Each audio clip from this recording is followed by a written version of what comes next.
Lee Kuan Yew came in and he kept on looking at me.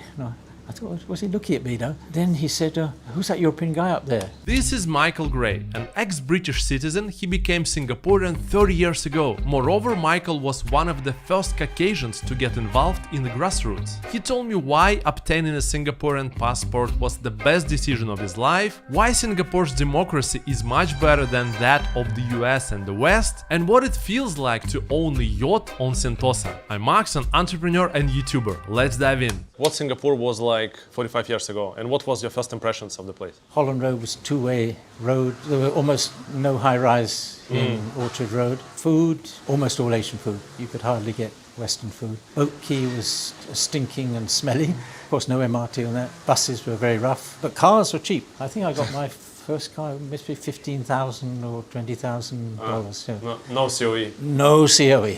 No COE. Actually, to be honest, I did to some extent like Singapore more then than now.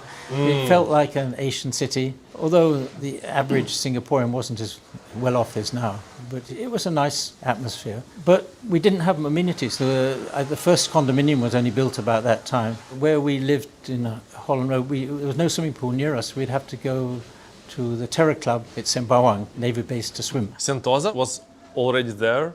Or it was just Sentosa, you had to come by boat. There was no, but it was not a place you normally went to in those days. So very different to now. Back then, did you feel that Singapore was already on the rise? Well, initially, no. When we first came to Singapore, we never knew it was going to go like it was. No, if we'd known, we'd all bought houses in 1978. You know, the house that I rented in those days, a bungalow, 7,000 square foot, was I think about $200,000. No. We eventually bought the same one 4 years later for $700,000. No, but we never knew house prices are going to rocket up. We didn't anticipate, I think, Singapore developing as quickly as it did in those days. So basically, like buying the property back then, like your first house, it actually helped you to eventually ended up in this place in Sentosa. Sure, because we made a 10 times profit. I think that even in London, my policy was to buy a house. No, when we first went, we paid £10,000 for a detached house in Rains Park. £10,000, you imagine. We borrowed 9,000. I didn't have much money to spend those days. I did all the electrical wiring myself. I made my own furniture, but that's how life was in those days. No. What was the biggest difference between life in the UK back then and life in Singapore when you arrived? Well, I used to commute every day. At times, particularly when the weather's bad, as it usually is in London, everything was so drab. You get on the train, everybody looks miserable. You get to work and you come back at night, everybody looks so miserable, and the whole place was not as lively as this part of the world. I know people would ask, do you ever regret moving here permanently? No, I don't. No regret? None at all. No. But for you, it's like the second step, so you became Singaporean. Yes. Can you guide me through this, how you came up with this decision and what was the process back then? I got my PR first. We actually bought a landed property with a PR. After a while, I decided, look, I'm going to be here for life. This is where they will bury me. And I felt that maybe by being a Singaporean, I could contribute more to Singapore.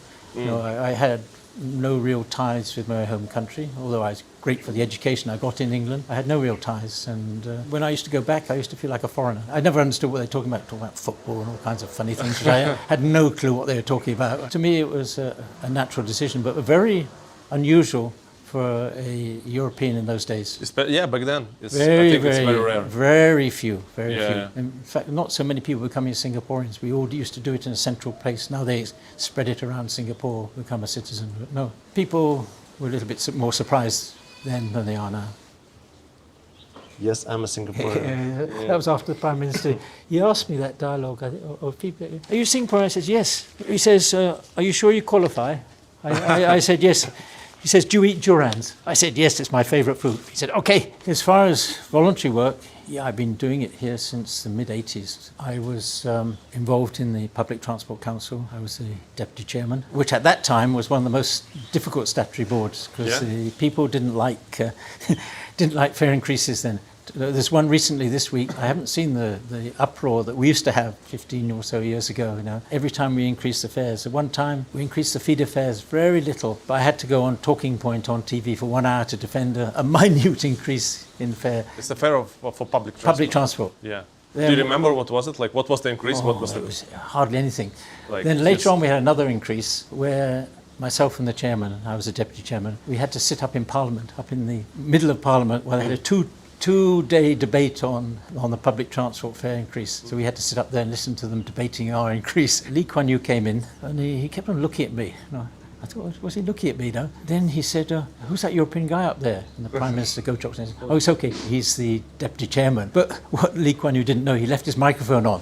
So all around Parliament, the message went round. But I enjoyed my 14 years, enjoyed it. I think it's a very challenging job. I think we did as best as we could. We had to balance the public fares so they were not too difficult for the public to bear, but also to allow the operators to make a return. It's a very difficult thing to do. Hey guys, quick one. My guest today just published a book about Sir Charles Mitchell, a governor of the Straits Settlements in the 19th century. If you want to learn more about the history of Singapore through this unique individual, check out the link down below. And now back to the video. Lee Kuan Yew mentioned that you were one of the few Caucasian faces in the public sector back then. How was it? And like, what did you feel? Did you experience any prejudices against you? I think I was one of the few, if maybe the only one, in the grassroots. I started in the Ang Mo Kio Chen San Community Development Council, then joined the Ulu Pandan CCC. And I was working with the grassroots, and people always said to me, well, do they object to having a Caucasian? Not in the slightest bit. I'd be sometimes in the National Day rally, I'd be the only white man, a whole hall full of Asians, and there's one white man there. Of course, TV camera would always find me. So For sure. I'd always have to be very careful that I didn't sleep or anything like that. Yeah. But, I never felt... No, I never noticed the colour of my skin. Honestly, all the time I was in the grass, I just felt the same as everybody else. And nobody never really sort of treated me as different. Which I thought was something interesting, because a lot of people thought that wouldn't be the case. A lot of these were Chinese educated people, but they were lovely people to work with. And I had a super time there. Funny story, the MP at the time in Ulu Pandan, actually it was Uvin Balakrishnan, he used to call me his secret weapon, because at 7 months dinners, where they have the fundraising things. So I'd go out, stand on the stage, say a few Gamsias and a few Chinese words. All the money used to come in. The Ang Mo in Ang Mo Kio. I like this one. It was really corny. Yeah. I learnt a lot also from working in the grassroots and in the social services to see the less well-off in Singapore. I think a lot of people don't realise, a lot of the wealthier people in Singapore don't realise that there is a group of less well-off people, and helping that group, I think, is a challenge, and it was something that I felt very worthwhile. The richer people always say, "Oh, there's no poor people in Singapore," but there are people that struggle. Something that I've always appreciated, that I learnt. Going around HDB apartments, there are people that are struggling. The Singapore system looks after people that are really destitute. But the system also makes sure that families need to look after themselves. In fact, they have the Parents Something Act, where you have the children have to support the parents. That's an Asian value, which is something you don't get in Europe. And I think the other thing, working in the grassroots, I used to work with, of course, the politicians. And Singapore, they're very committed people, they really believe and feel for their people. When they do policies, it's not a short-term policy. They don't do a short-term policy to get elected in 5 years' time. They do a long-term policy. It's not automatic they will get elected. People think, Singapore been run by the same party for so many years, but the opposition vote is pretty high. The government, the PAP, has to make sure that it gives its best for the people. Otherwise, it could be ruled out. A lot of the Western press says, Singapore's not a democracy. It is a democracy. In fact, probably one of the most democratic countries in the world. Our politicians don't have to go and raise money from donors to become a politician. And then, of course, if you raise money from a donor, you're not going to vote something that's going to upset your donor. But we don't have that issue. Our politicians don't have to raise money, or a little bit of money for the parties, but it's not a huge sum like you're doing in some other countries. And that was the position of Lee Kuan Yew in the beginning, so you don't raise money. Yeah, Lee Kuan Yew is a very straight person, and we honestly owe current Singapore to Lee Kuan Yew. His policies, the way he ran it. Okay, some things are a little bit stricter here. We're not allowed to have demonstrations, and unless we go into one location, and you have to register if you're going to have a demonstration. But we don't want to have demonstrations, so we don't need to have demonstrations. We have ways to feedback to the government. I was chairman of the feedback unit on foreign talent. I was the first chairman, actually. Foreign talent feedback group chairman. That's a family. Your kids? Two daughters, yeah. Two daughters. They live in Singapore? Yes, they're both married now. I remember one instance, a session, I think it was on families, and it was actually chaired by the then Prime Minister, Goh Chok Tong. And that time, many years ago now, they were sending away foreign spouses who had AIDS. And there were 10, I think, 10 or 15 maybe were sent out of Singapore. And it was a bit of an issue. And I stood at that seminar and I said to the Prime Minister of the time, I said, this is not family orientated, is it? No? And everybody thought, oh, he's going to get slayed for raising this issue. And I didn't. And the Prime Minister came back and said, no. He said, yeah, I think we need to rethink the policy. And the next day, they changed the policy. I don't know whether he had it in mind before the seminar, but anyway, raising the issue, they took it straight away. Next day, it was changed. Why do you think that's the reputation of Singapore in some, like, let's say, call them Western countries? The Singapore is like authoritarian, like no democracy, no free press. Maybe Singapore needs to be better with the self-presentation or this kind of thing? Oh, I don't know. I think anybody has a problem with the Western press, because the Western press tends to be very biased. They have their own thoughts, and even if they're not true, they will publish things. Singapore is very much different. If somebody publishes something about Singapore and it's wrong, Singapore will go back to them and say, you correct this, you correct it. We don't want false information. And I think this is the very difference between maybe Western countries and Singapore. Singapore will not allow lies to be sent around the community. Politicians can't lie in Singapore. They can lie in other countries, and they do. They cannot lie in Singapore. What do you think Western countries can learn from Singapore? The first thing is actually what Lee Kuan Yew's main policy was: no corruption. Well, corruption it destroys a country. The second thing, I think, is a government that really thinks long term, doesn't think about its being re-elected and its own personal agenda for the politicians, thinks long term. And thirdly, I think is really looking after the interests of the people. We have all this in Singapore. The people you interview, the foreigners, say, oh, we've got safe country, we've got nice standard of living, we've got etc. But that doesn't come automatically. It only comes from having a good government. When you have a good government, you get this. If you don't have a good government, you get people sleeping in the streets, you get crime, you get people shooting each other. It's from a good government. And that's the key to Singapore. Long term, the government has to keep very sharp, because it's got to keep on the right track, to stay in power. I have no problem with the same government being in power for so many years. Can you explain why you think that's Singapore democracy better than American democracy, let's say? I think it's because the politicians probably here, I would say, of a better standard, honestly. They have to go through the PAP, what they call PAP Tea Party. What was that? Where they get, that's what they call it. I don't know if it really happens, but they go and they meet the senior people in the party, and they get sort of interviewed in that. Actually, probably a lot of the Western ones wouldn't get into the Tea Party, and then when they get in it, afterwards they probably wouldn't last, because some of the things they do in Western democracies are not allowed in Singapore. Like? Well, actually, the one thing I always think is lobbying. Lobbying. How can you lobby somebody and pay somebody to vote for you?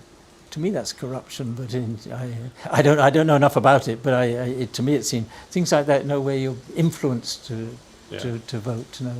Here doesn't exist lobbying. No. Well, of course, talking to people to put your point forward, but there's no money changes hands. Involved. No, there's no lobbyists and no money. You have to persuade somebody by an argument, not by money.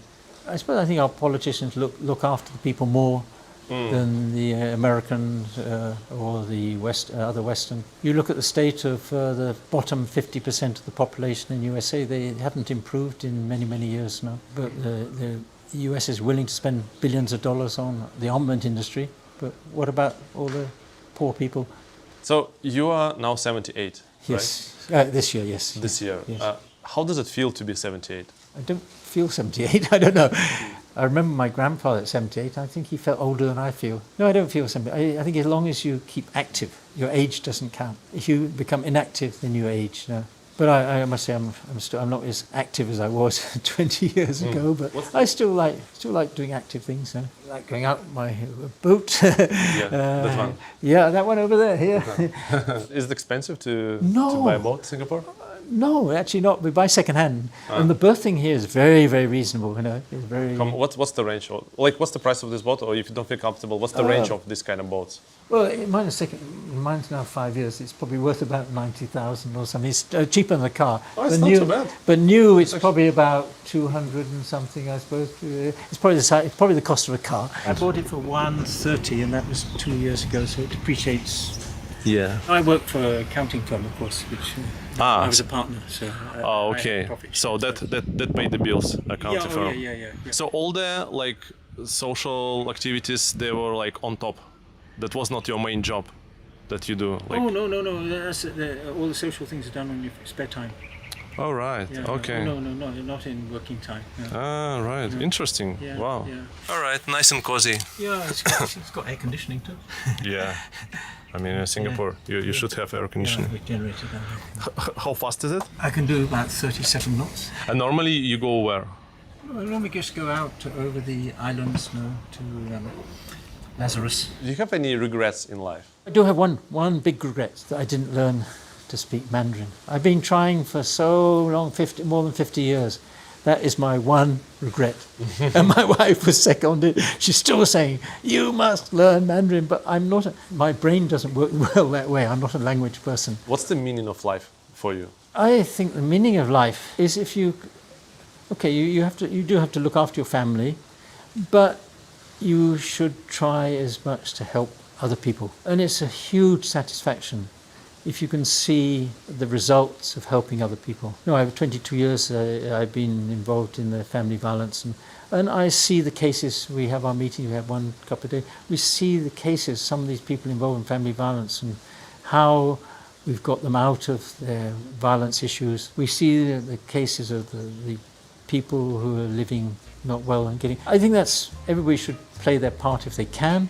If they can, they should play their part in that, helping other people. You're such a kind and enjoyable person. Thanks so much for deciding to watch more videos on my channel. I like you a lot. Yes, you. See you there. Click on it.